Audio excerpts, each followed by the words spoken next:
And welcome to the Round 6 injury update presented by AIA Vitality. So a few omissions from the weekend that we'll get to. Obviously Geordie had some illness over in Adelaide on the weekend that was rendered him unavailable to play. He's okay at the moment. He's got some minor lingering effects of that illness now. We kept him away from the group today because we really don't want him to sort of pass that on to any of our other players or staff. So he's away with the group today but able to complete some training on his own off-site. He should be able to join the group later in the week, and we're not expecting any problems for this weekend, but that was the state with Geordie on the weekend. A big injury for the weekend was Dan subbed out at quarter time, obviously. So he had a flexor tendon injury in his finger. Some scans on Monday showed that was completely ruptured. So he then had to have follow-up surgery to reattach that flexor tendon. So his surgery is completed now. He's got through that quite comfortably as you can with that kind of surgery.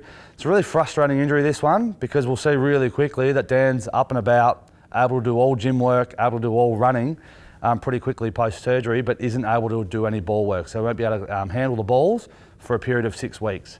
After that 6-week period, we're then got to reassess how comfortable he is and then build up his ball handling skills. Whether that takes a week or two at that point in time remains to be seen. But what we know is it's 6 weeks with no ball handling, able to complete running on weights and maintain all of the things that he's worked on over the course of pre-season. But unfortunately, until the 6-week mark, it's no ball handling for Dan, so he'll be out for a period of time. Nathan Murphy had that concussion. He's in the concussion protocol, has completed his 48 hours of being completely symptom-free and started that protocol. So he's just working through the stages at the moment.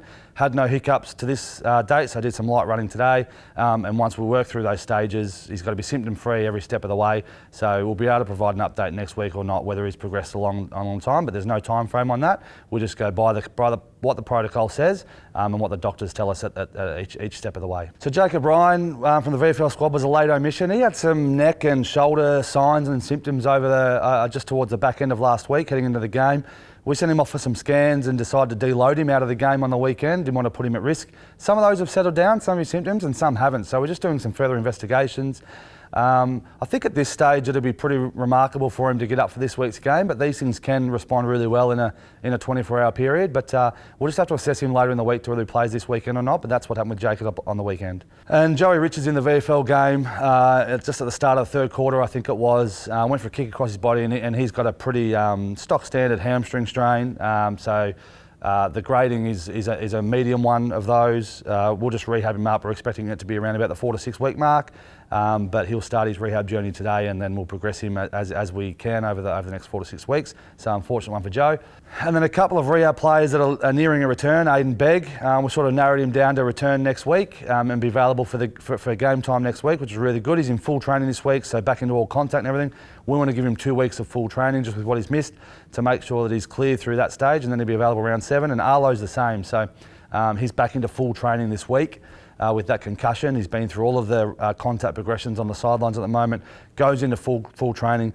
We're hopeful that a 2-week build-up is all he needs before game time. We're expecting that to be the case. He's been really symptom-free for quite some time now. So a couple of positive news stories for us in the near future, not this week, but next week both those guys should be available to play. And then we've got this bunch of the medium-term injured guys, so Mason, Darcy, Howie, Paddy Lipinski, Charlie. We know that they're out for a little bit more time yet.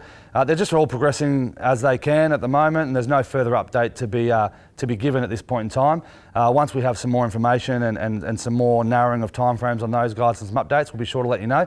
But at this stage, they're all just progressing through their rehab journeys as they can at the moment. Thanks for listening. That's all for the Round 6 injury update.